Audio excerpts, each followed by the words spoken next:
C'est la poésie de cette médecine chinoise, la poésie des idéogrammes, des nominations, des points.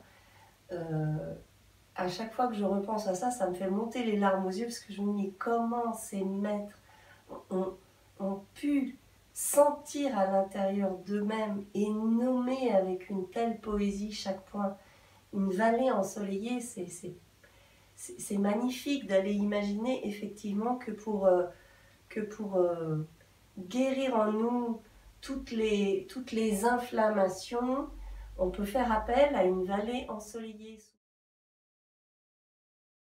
Bienvenue à tous, donc aujourd'hui je vais vous présenter Caroline Damour qui est aiguilleur de santé, instructeur en méditation, enseignante en arts martiaux internes, Qigong, Tai Chi, et il y en a un autre aussi, Baguazhang, oui. C'est bien ça, oui. Les mudras, la calligraphie, donc on va parler de médecine traditionnelle chinoise avec elle.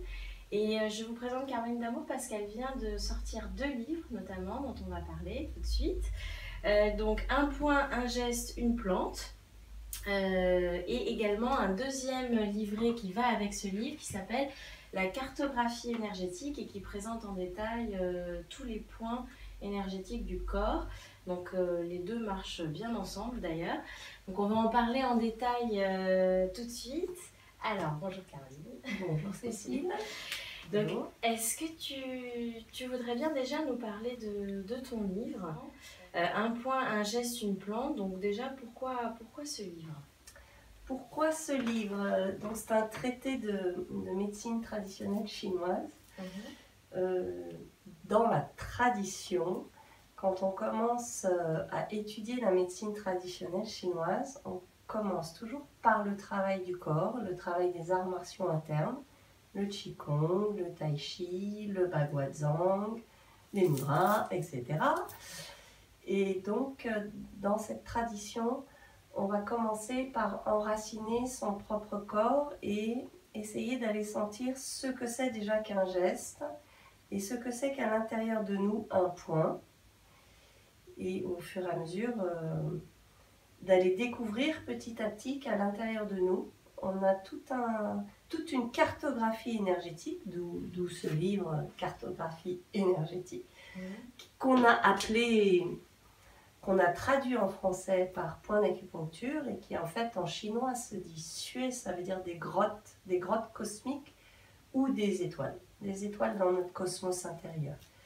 Et donc j'ai commencé en fait en 1991 à pratiquer les arts martiaux internes, le Qigong et le Tai Chi, avec un maître qui s'appelle Carfung Wu. Et au fur et à mesure que je pratiquais le corps, j'ai commencé à sentir à l'intérieur d'un geste un point.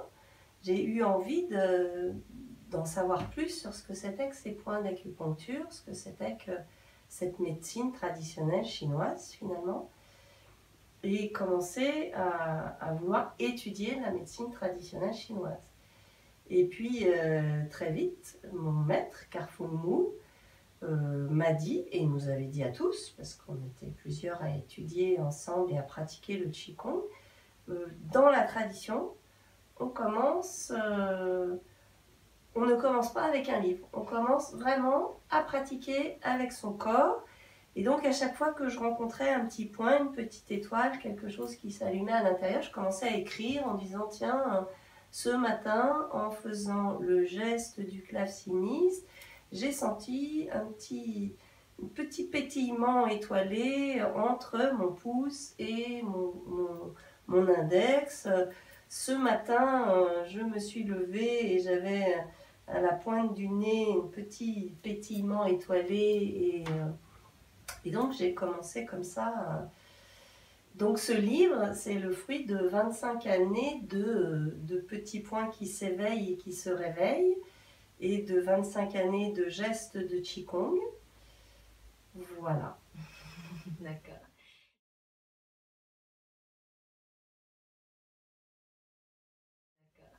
Et justement, quand tu l'as écrit, est-ce que tu pensais à quelqu'un en particulier tu l'as écrit pour qui, en fait? Il s'adresse à qui, ce livre? Alors, ce livre, donc au départ, c'est à la fois une tradition. On se relie à son maître, qui avait un maître, qui avait un maître, qui avait un maître. Moi, je viens du coup de la tradition de mon maître. Je suis à la 84e génération d'enseignement. Ah, c'est assez passionnant ça. Donc, est-ce que tu peux nous préciser 84 générations à partir d'où? À partir du Bouddha historique. D'accord. Du Bouddha Sakyamuni, qui après un long travail de recherche sur lui-même, pour essayer de comprendre pourquoi sur cette terre qui pouvait être un lieu magnifique et superbe, il y avait autant de souffrances autour de lui et dans sa vie et dans son cœur. Pourquoi sa mère était morte et qu'il n'avait jamais pu la rencontrer puisqu'elle est morte en couche. Donc il a fait tout ce travail et il a transmis ce travail à des élèves qui sont devenus des disciples. Et le jour de son grand départ, un disciple en particulier, Kasyapa, a repris la tradition, enseigné à son tour. Et puis le jour du grand départ de Kasyapa, un autre disciple, Ananda, qui avait aussi intimement connu le Bouddha historique, puisque c'était son cousin, a transmis à son tour.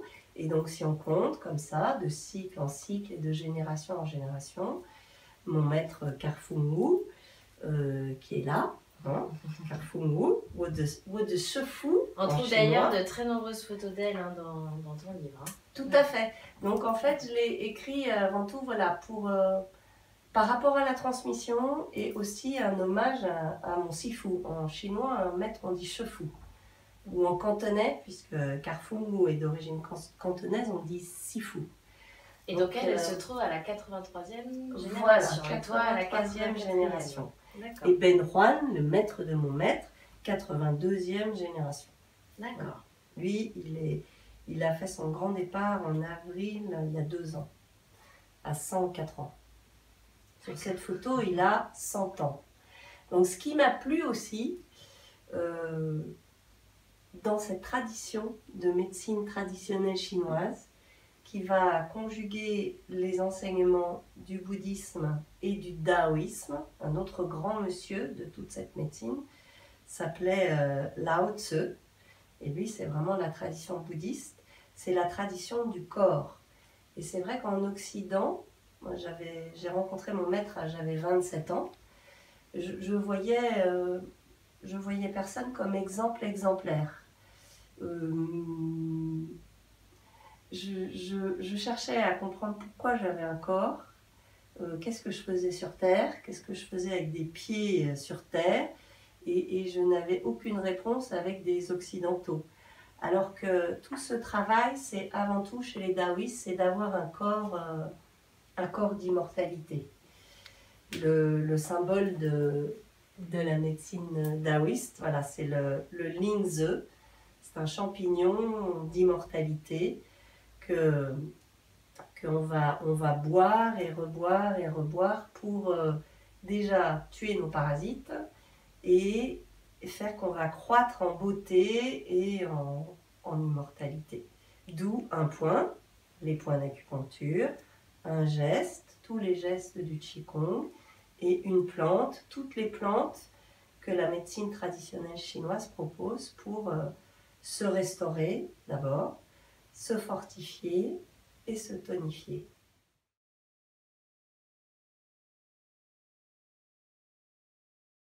Alors, il y a quelque chose qui m'a marqué dans ce livre, c'est qu'on ne trouve pas d'index. Est-ce que tu peux nous expliquer, parce qu'en général, dans un traité de médecine chinoise, il y a toujours un index qui permet de pouvoir accéder directement à une réponse. Donc, est-ce que tu peux nous expliquer ça? Pourquoi tu as volontairement omis l'index? Tout à fait, c'est totalement volontaire et fait exprès. C'est que, à nouveau, toujours dans cette médecine traditionnelle chinoise, ce qui compte, c'est le chemin sous nos pas.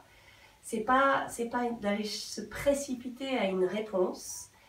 On ne va pas appliquer une recette. On ne peut pas chercher j'ai mal à la tête ou j'ai un panari ou je me réveille ce matin avec une conjonctivite, qu'est-ce que je dois faire? Il nous faut toujours reprendre du début, reprendre le recul par rapport à ce qui nous arrive. Et donc l'idée à chaque fois, c'est de relire et de relier tous les événements qui font qu'aujourd'hui j'ai une conjonctivite. Et on n'est pas dans la réponse de la recette miracle. Non, quoi, du tout. On n'est pas dans l'efficacité. Très souvent aussi, quand on m'appelle pour des cours de Qigong, ou notamment, on me demande qu'est-ce que ça va me faire. Enfin, est-ce que on est évidemment que tout ce parcours de médecine traditionnelle chinoise, tous ces points d'acupuncture, tous ces gestes de Qigong, toutes ces plantes, c'est pour notre mieux-être. Mais on le fait comme un chemin. On ne cherche pas à un intérêt. On dirait que c'est plus l'attitude de Lao Tse, c'est le lettré. C'est plus le goût d'aller faire et d'aller étudier. Et par contre, quand même, ce livre peut être aussi très pratique parce que dans ces cas-là, le ciel est bien fait. Si vous ouvrez une page au hasard, alors vous pouvez vous dire que ça sera la réponse du jour et le point du jour. Plutôt que d'aller dans un index qui n'existe pas dans ce livre, chercher pourquoi aujourd'hui j'ai mal à la tête. Voilà.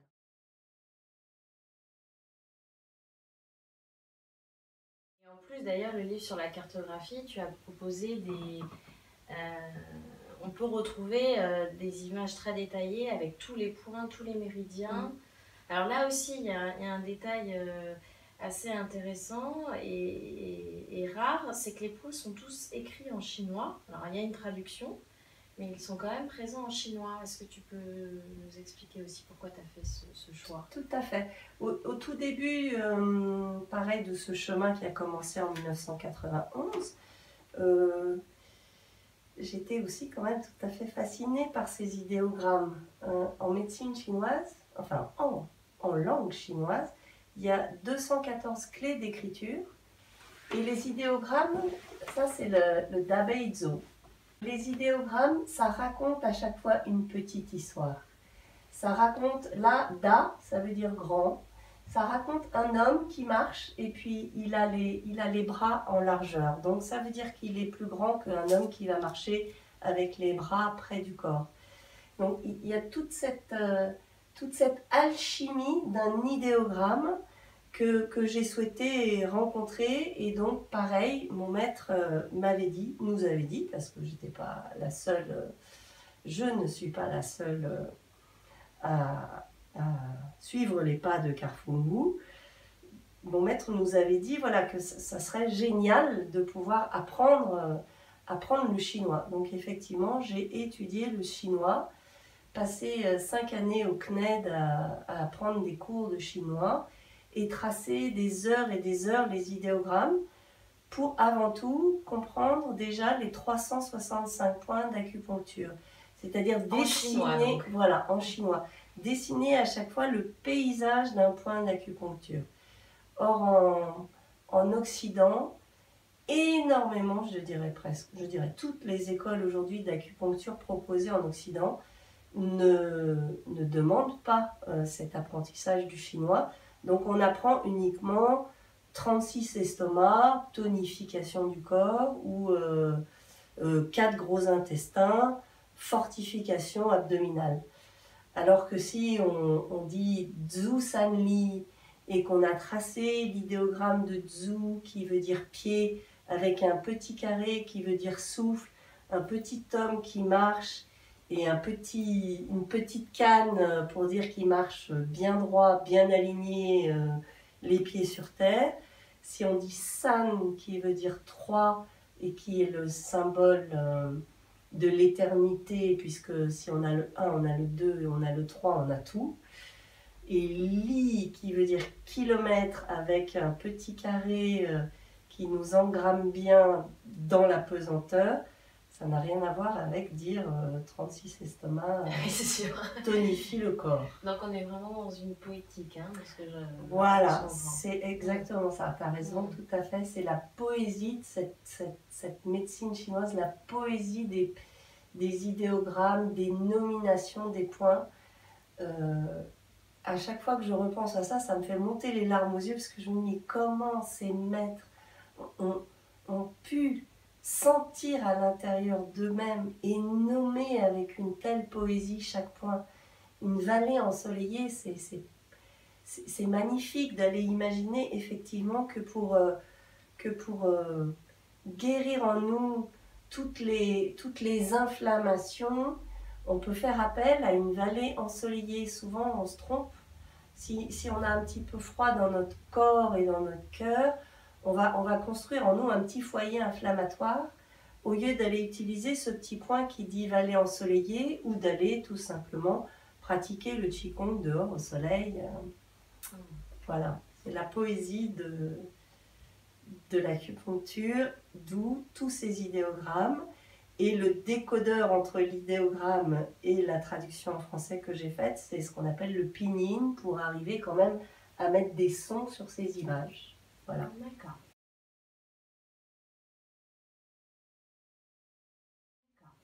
Et parce que tu pratiques le chant aussi, je crois. Parce que je pratique le chant, parce que... On parle de son. Oui, on parle de son, de résonance.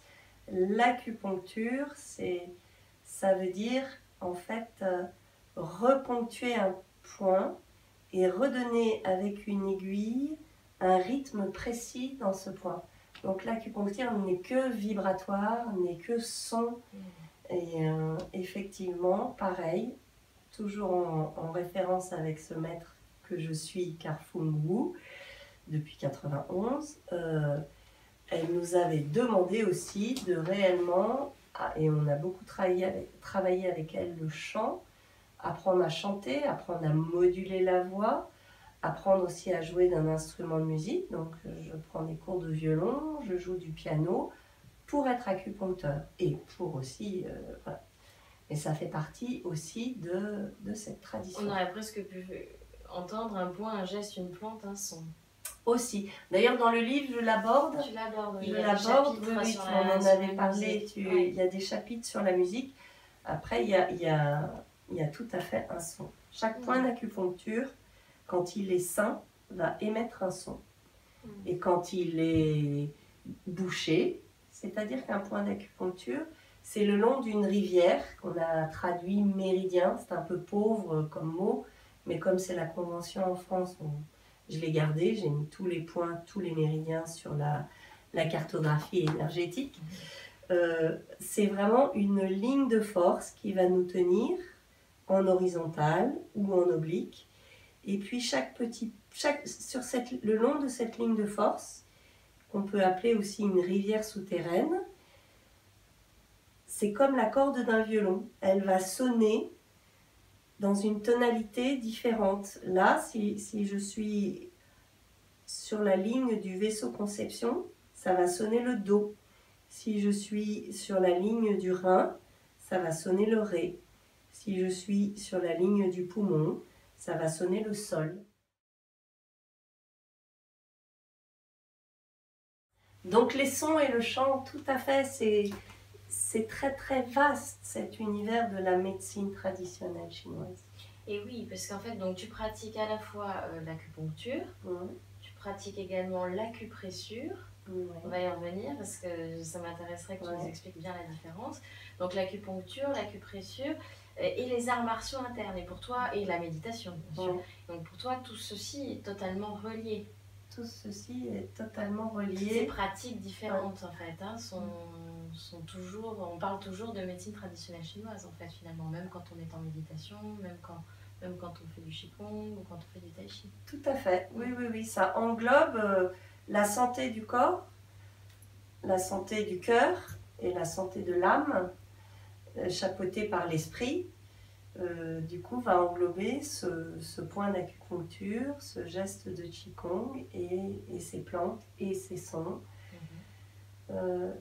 C'est d'ailleurs assez compliqué le Qigong, puisque moi j'ai commencé il y a 25 ans, enfin il y a des plus anciens en France, hein, mais il y avait des débats et des batailles qui continuent, à savoir est-ce qu'on met le Qigong comme un sport, alors on va le mettre dans la famille du karaté, ou est-ce qu'on met le Qigong comme un art, alors on va le mettre dans la famille du yoga, ou est-ce qu'on met le Qigong comme un soin de santé, alors on va le mettre dans la famille médecine.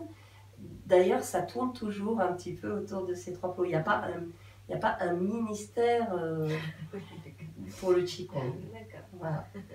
Ça relève vraiment de la médecine ou d'un art de vivre.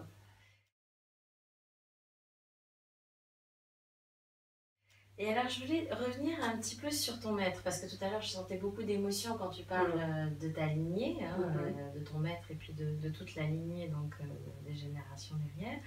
Et je sais que c'est une question qui revient souvent dans les centres de méditation, d'enseignement. On entend souvent cette question du rapport disciple à maître. Comment, en gros, démarrer, rencontrer son maître, comment on trouve un maître en Occident et en particulier en France. Comment ça se passe cette rencontre et comment on crée ce lien qui est si fascinant de l'extérieur. Donc est-ce que tu peux nous en parler un petit peu de ta rencontre avec ton maître? Tout à fait. Alors au début, on sait sans savoir. Enfin, la première fois, on m'avait parlé de Carrefour Wu en me disant tu devrais aller dans un square. À l'époque, c'était Square Le Gall dans le 13e arrondissement. À l'époque, j'étais à Paris. Tu devrais aller faire du Qigong avec cette chinoise, tu vas voir, ça va te plaire. Et quand je suis arrivée dans ce square et quand j'ai vu pour la première fois cette femme, qui était une petite chinoise de 40 ans à l'époque, c'est mes pieds qui ont su. C'est mes pieds qui ont su que c'était là, que c'était ça, que je cherchais depuis 27 ans. Je cherchais à comprendre pourquoi j'étais sur Terre, comme tout le monde, hein, mais aussi vraiment pourquoi j'avais un corps, pourquoi j'avais ce corps de matière, pourquoi j'avais des pieds, à quoi ça servait tout ça. Et donc j'ai su qu'elle allait me donner cette réponse. Après, j'ai pas su tout de suite ni que c'était un maître, ni que j'étais un élève, ni que j'étais un disciple. Ça se fait au fur et à mesure avec le temps. Mais je savais que là, j'allais avoir ma réponse. D'accord. Et justement, qu'est-ce qui a... Est-ce que tu te souviens du moment où tu es devenu son disciple, tu as passé ce cap? Alors, oui, aussi. Après, effectivement, il y a une phrase en chinois qui dit quand l'élève est prêt, le maître arrive. Parce que le maître a toujours été là. Donc au début, il y a des années d'élève, on est élève comme on élève un petit enfant, on est tout petit, on est apprenti. On apprend, on tâtonne, on tombe, les pieds parallèles, pas parallèles, la verticalité, pas verticale, enfin tout ce travail. Et puis moi, mais là, je ne sais pas si je parle de ça tout de suite, c'est que du coup, pour faire tout ce travail, je suis partie plusieurs années. On en reparlera en effet après. Voilà, et il y a eu un moment dans ce voyage où je suis partie, où là j'ai entendu qu'il fallait que je revienne. Et là, je suis passée effectivement vraiment disciple, en acceptant de revenir. Un retour de voyage en voilà, fait. Hein. D'abord tu t'es éloignée et quand tu es revenue... C'est ça. Éloignée pour faire tout un temps ce travail d'intégration personnelle et intime. Et après, à un moment donné, dans ma pratique, j'ai vraiment entendu, bon, ben maintenant, il faut que tu reviennes. Et je suis passée à une autre étape. Voilà.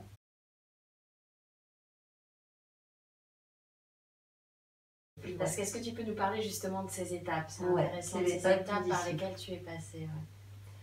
Alors, ce que je dis souvent, parce que maintenant je donne des cours de Qigong, et puis il y a souvent des élèves qui se désespèrent en disant « Ouais, mais moi, j'arrive pas à pratiquer tous les jours, ou j'arrive même pas à faire une fois par semaine, ou une fois par mois. » J'ai dit, moi, il m'a fallu 10 années pour me mettre à pratiquer seule tous les jours.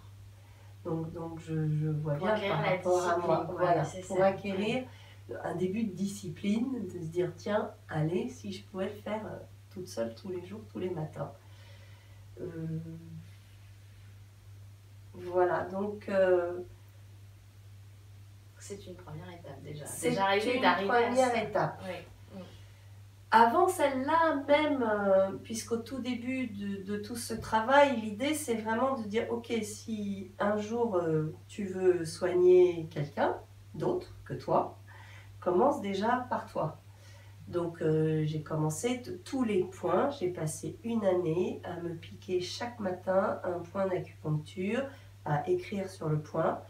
Comme par hasard, il y a 365 points d'acupuncture, donc c'est impeccable. On fait tout le cycle tous les matins de 6 à 7 pendant un an. Je me suis piqué un point pour les découvrir et pour aussi me restaurer moi-même un petit peu. Et en Qigong, pareil, Carfungu, mon maître, nous avait dit il faut 3 années pour rencontrer son recul dans ses talons. Et moi, au bout de 3 années de Qigong avec Carfung, je n'avais pas du tout encore rencontré mes talons, mon recul. Alors j'étais complètement désespérée. Franchement, je me disais, j'avais l'impression que tout le monde y arrivait autour de moi, et parce qu'on était, à l'époque, on était 100 à prendre le même cours de Qigong 2 fois par semaine. Et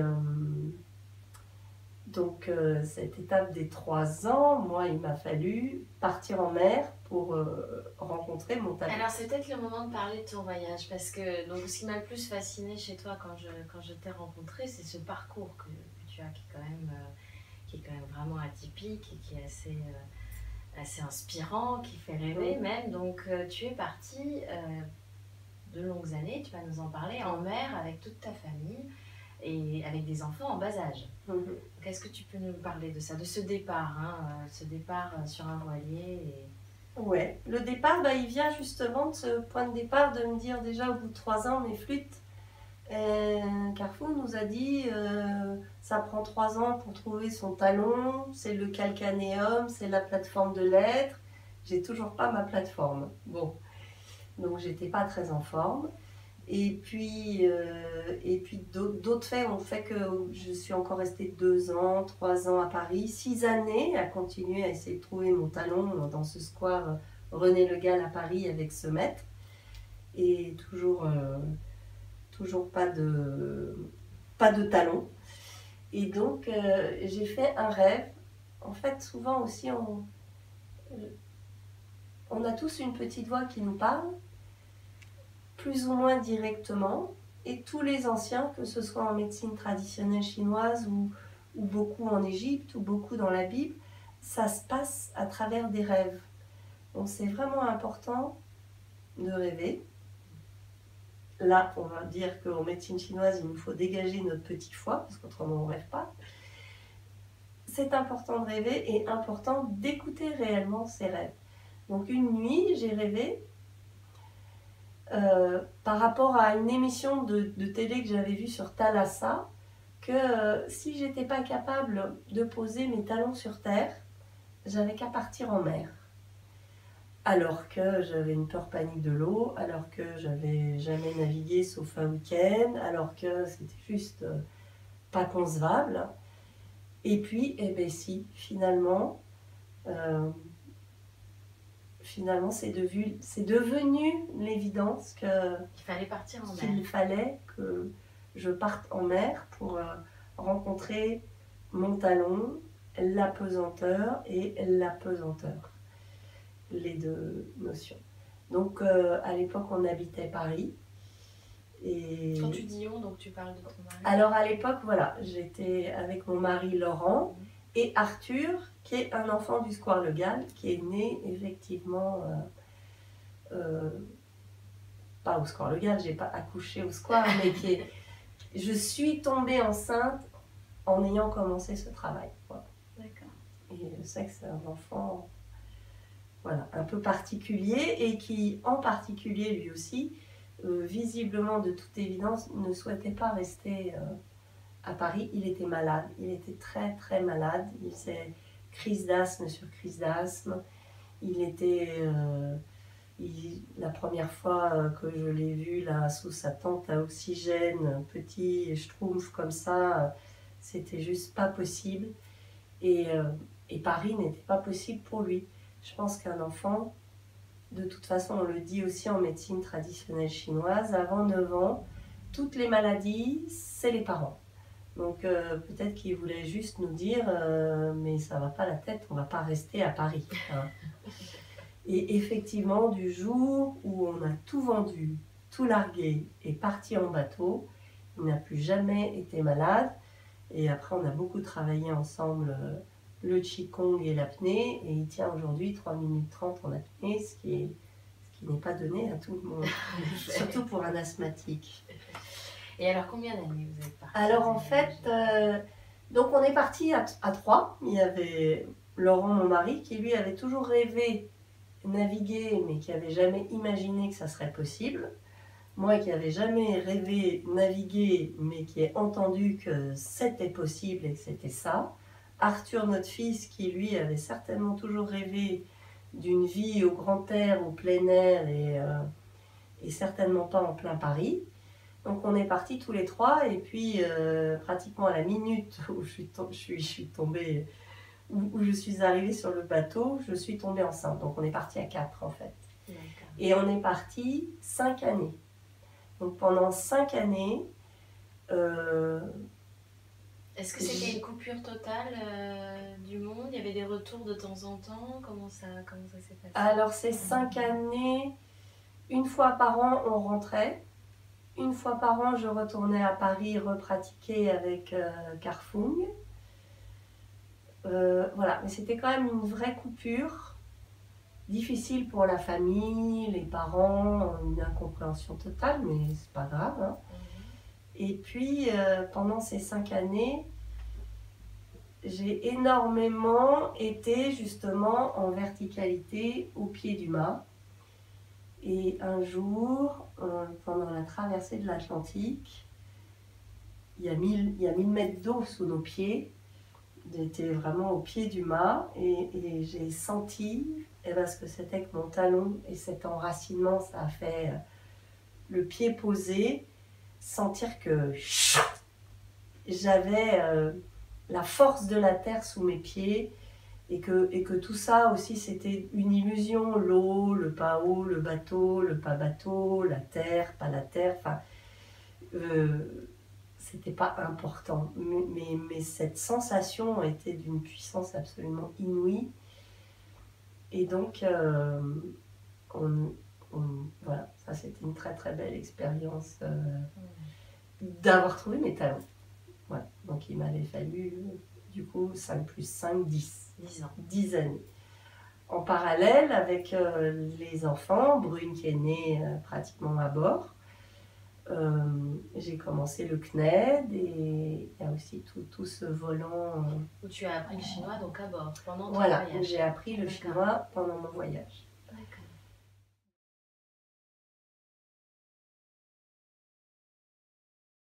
Et quand tu es rentrée de ton voyage, tu disais c'est là que tu es vraiment rentrée, que tu es vraiment devenue disciple de Carfung? Parce que arrivée aux Antilles, justement, quand j'avais trouvé mes talons,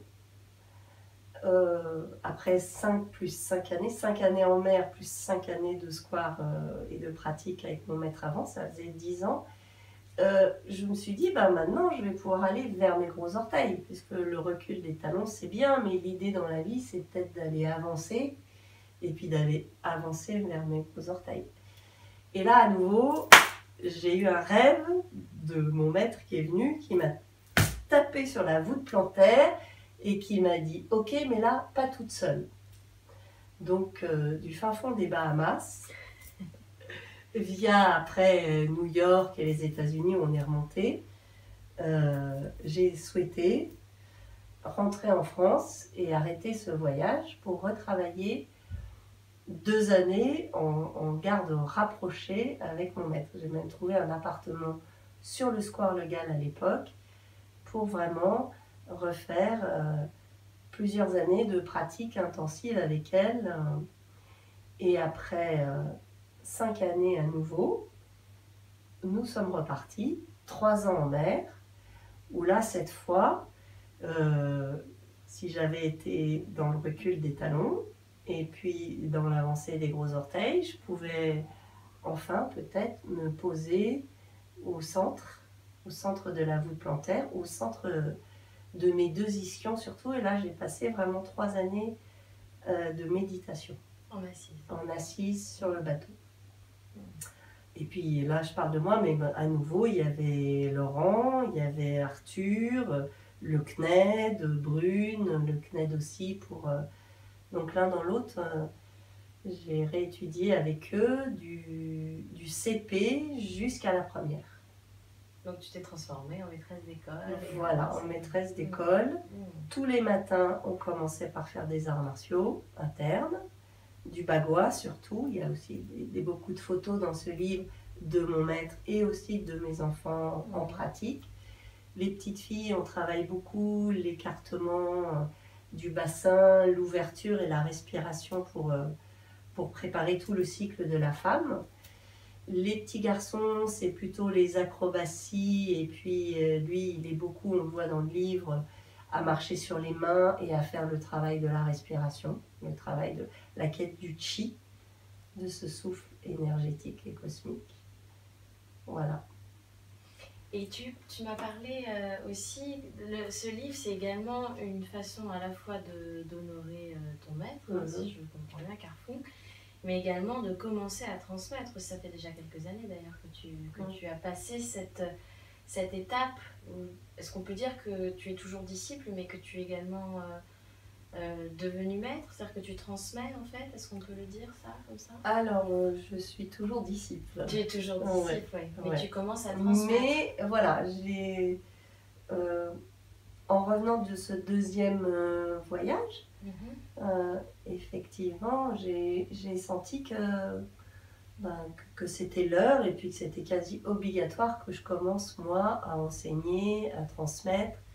D'ailleurs, sur le bateau, j'étais déjà aiguilleur des mers. Ça veut dire que j'étais avec mes petites aiguilles et que tous les marins du monde entier et tous les gens dans les ports du monde entier, je pouvais sortir mes petites aiguilles et soulager des bobos et plus, beaucoup plus, avec des aiguilles. Donc j'avais commencé.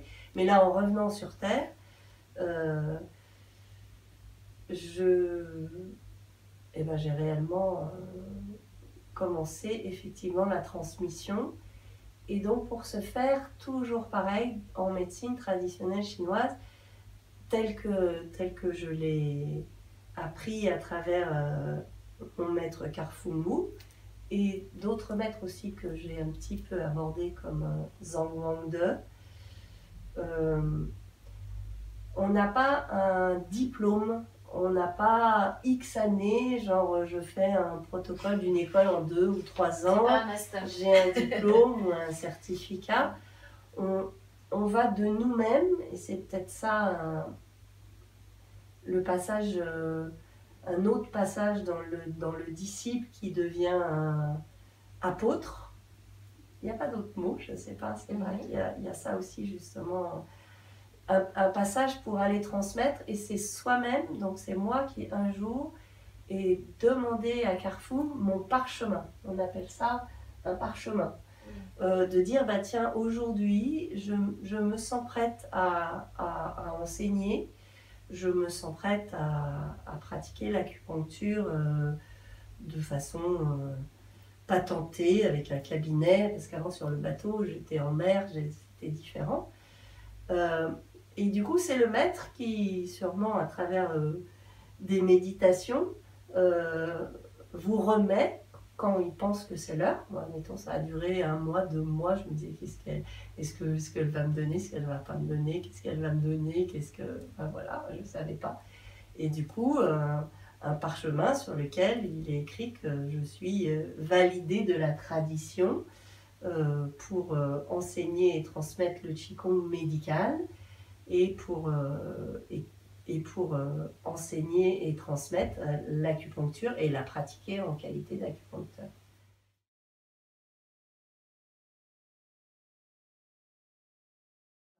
Alors là, je précise pour tous ceux qui voudraient rencontrer Caroline, donc on va mettre sur le site toutes les informations sur son livre, comment se procurer le livre, comment la contacter, ses activités, etc. Donc de toute façon, vous aurez toutes les informations. Comment on peut te rencontrer? Qu'est-ce que tu proposes aujourd'hui? Parce que je n'ai pas précisé que nous sommes à Biarritz, mais que tu reçois également sur Paris, donc à la fois sur Paris et à la fois sur Biarritz. Tout à fait. À Biarritz, donc j'ai un cabinet d'acupuncture où je reçois Alors, dans la tradition, c'est pareil. L'idée de Lao Tzu et du taoïsme, c'est vraiment de ne pas en faire des tonnes. Et Lao Tzu dit: j'ai 3 trésors dans la vie. Mon premier se nomme bienveillance, mon deuxième se nomme l'autoconservation, et mon troisième se dit et me dit de ne jamais, jamais me mettre en avant dans le monde.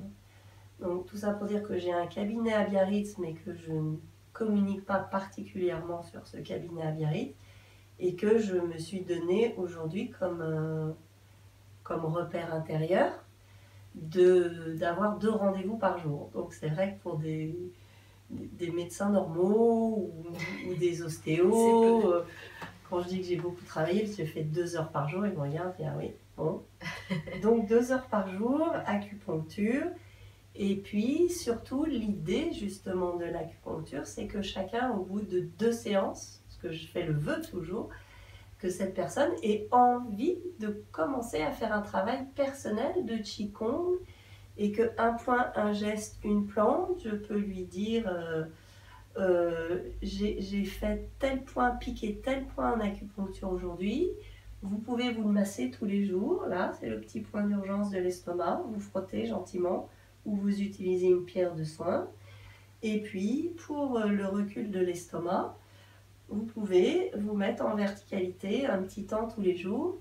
Et donc c'est le deuxième volet de mon activité, c'est de proposer des cours de Qigong, des cours de Tai Chi, des cours de Bagua.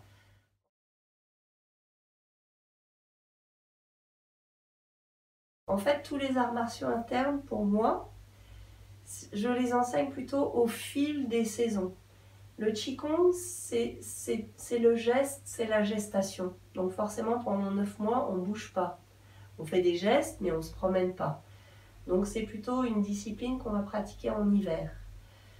Après, au printemps, on explose. Il y a les bourgeons, la nature, tout explose. Et nous avec, on a des énergies du foie, de la colère, des choses qui remontent. Donc on va pratiquer le Baguazhang.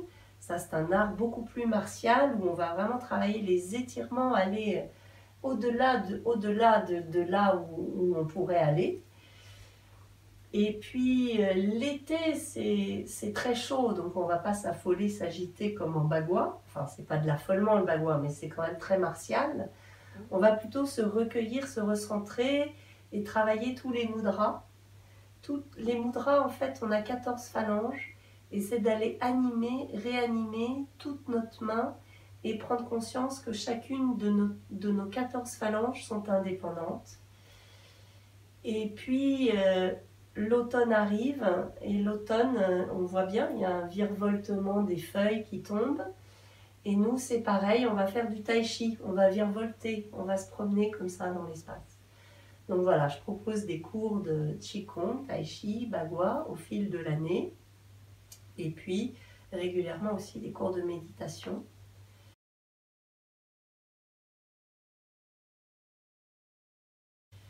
Et des croisières en mer. Voilà, et ça c'est le volet à travers tout ce voyage initiatique. Le troisième volet, c'est donc effectivement, puisque moi, mon parcours et ma guérison est passée par 8 années de navigation en mer. Du coup, aujourd'hui, je propose des stages de verticalité, de Qigong et de 8 jours. Voilà, 8 ans, ça fait un peu long. 8 jours, c'est bien, tu as raison, 8 jours. Sur des voiliers, où réellement on peut sentir ce que c'est que sur un voilier, on est obligé d'être debout, vraiment dans ses appuis, autrement on tombe. Sur Terre, on a tout un tas de compensations et puis de petites acrobaties intellectuelles pour tenir debout. On va trop vite, comme ça on tient debout parce que la vitesse nous fait tenir debout. On se tient sur un pied. Mais sur un voilier, on ne peut pas faire tout ça. On a vraiment ce travail d'enracinement à faire et à sentir. Et la deuxième chose que je trouve magnifique d'aller pratiquer le Qigong sur un voilier, c'est que la verticalité, souvent, si on la pratique au pied d'un arbre, c'est magnifique, hein, mais parfois, du coup, on aura tendance à se figer un petit peu dans sa verticalité.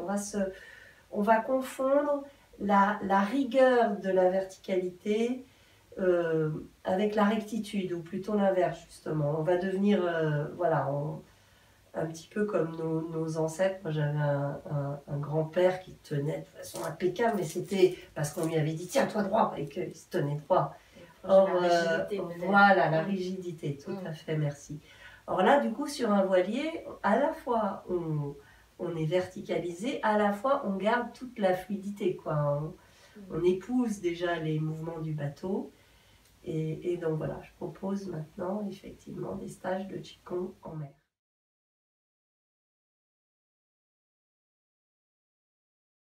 Cette petite interview, cette belle rencontre touche à sa fin, mais j'ai quand même encore 2 petites questions. Est-ce que tu pourrais juste nous parler de ta pratique à toi, personnelle? Parce que je crois qu'il y a une pratique qui est quand même assez intense. Est-ce que tu peux nous en parler? Tout à fait. Alors c'est vrai que oui, quand je dis je fais que 2 heures de rendez-vous par jour, ça paraît pas beaucoup. Mais déjà, pour moi, tous les matins, je commence toujours par 1 heure de méditation. Et c'est vrai que j'invite chacun, tout comme Thich Nhat Hanh, qui le dit dans tous ses livres et que je suis beaucoup, je vais beaucoup aux retraites de Thich Nhat Hanh au village des Pruniers, c'est d'avoir chez vous, même dans un placard où vous allez ouvrir la porte, un petit autel avec 2 ou 3 petites choses, une bougie, des fleurs, une pierre, quelque chose pour pouvoir vous poser tous les jours. Alors moi j'ai un hôtel dans mon cabinet où je peux tous les matins faire 1 heure de méditation. Après, tous les matins, je fais 1/2 heure de piano pour travailler justement la musicalité du corps et rencontrer toutes ces notes, tous ces sons, le travail de l'harmonie, le travail du rythme petit à petit. Parce que j'ai commencé à 50 ans, donc je vais tout doucement aussi, hein. Le violon pareil. Et là, je travaille surtout en ce moment le piano. Et après, je pars à l'océan, puisque j'ai la chance, enfin, nous avons souhaité pas retourner habiter Paris, mais nous avons choisi Biarritz, d'aller pratiquer tous les matins 1 heure de verticalité devant l'océan. Donc voilà, il y a ce temps-là tous les jours. Et c'est très subtil la discipline. C'est pas il faut, c'est pas je dois, c'est je fais. Je veux dire, je ne m'oblige pas à le faire, mais je le fais. Et je sais que si la vie, de temps en temps, évidemment, ça va très vite, fait que 2-3 jours d'affilée, je n'ai pas fait ces pratiques, et je me sens pas bien. Je me dis, ah, tiens, j'ai mon petit cœur qu'est-ce qui se passe? Et je sais que c'est parce que je n'ai pas pratiqué les 2 ou 3 jours avant. Donc, c'est ça qui va donner le fil de la discipline, je pense. C'est de sentir à quel point ça nous fait du bien.